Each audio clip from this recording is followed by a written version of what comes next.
Tu veux te lancer dans le business des bandes photos ou peut-être que tu es déjà dedans, mais tu galères à fixer tes prix.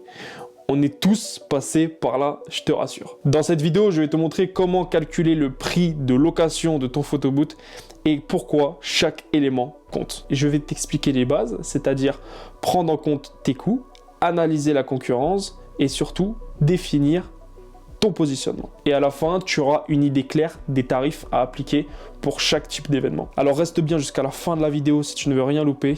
Et surtout, si tu veux attirer les bons clients. La première chose que tu dois faire, c'est calculer tes coûts. Si tu ne fais pas ça, tu vas travailler à perte.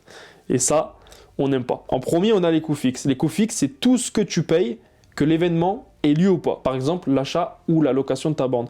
L'abonnement au logiciel si ta borne en utilise un. Le matériel que tu utilises régulièrement, comme les accessoires ou le papier photo. Ensuite, il y a les coûts variables. Ça, c'est tout ce que tu dépenses pour l'événement. C'est-à-dire le transport, par exemple, où il faut payer l'essence, ou bien le papier ou l'encre si tu fais des impressions, ou alors les accessoires spécifiques que tu rajoutes pour certains événements. Une petite astuce, il faut que tu notes tous ces coûts quelque part, même les petites dépenses, que ce soit l'essence, ou bien alors une nourriture, une petite dépense imprévue, il faut que tu notes tout pour te rendre compte si tu fais un bénéfice ou si tu es en perte. C'est très important. Maintenant que tu as calculé tes coûts, il va falloir regarder ce que la concurrence fait.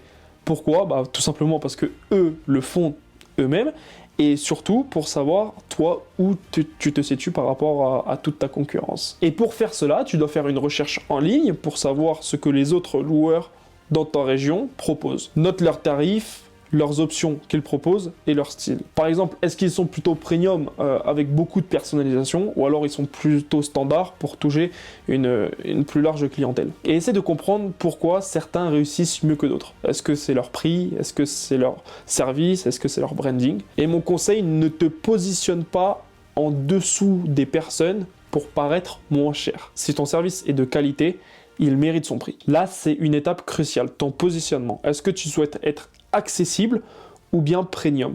Parce que ça va influencer directement ton tarif. Si tu veux toucher un maximum de clients, mise sur des offres simples et claires. Par exemple, un forfait avec installation et un nombre d'impressions limité. Et ça, c'est parfait pour les fêtes privées et les petits événements. Par contre, si tu veux te positionner en haut de gamme, donc voilà, en premium, ton service, il doit suivre. Par exemple, la personnalisation des cadres photos pour chaque événement, un livre photo ou un fichier numérique offert aux clients, ou bien des accessoires haut de gamme ou alors des thématiques que tu proposes. Les clients premium sont prêts à payer plus, mais ils attendent une prestation irréprochable. Donc assure-toi que chaque détail soit parfait. Maintenant, passons à ce que tu attends le plus. Combien facturer? Les mariages, c'est souvent là où tu peux facturer le plus. Les clients cherchent des souvenirs personnalisés, donc ils vont être plus aptes à choisir le premium directement sans se poser de questions pour ne pas avoir de problème. Le prix moyen tourne entre 500 et 1000 euros selon les options proposées. Les entreprises ont un budget plus élevé, surtout s'ils utilisent ta borne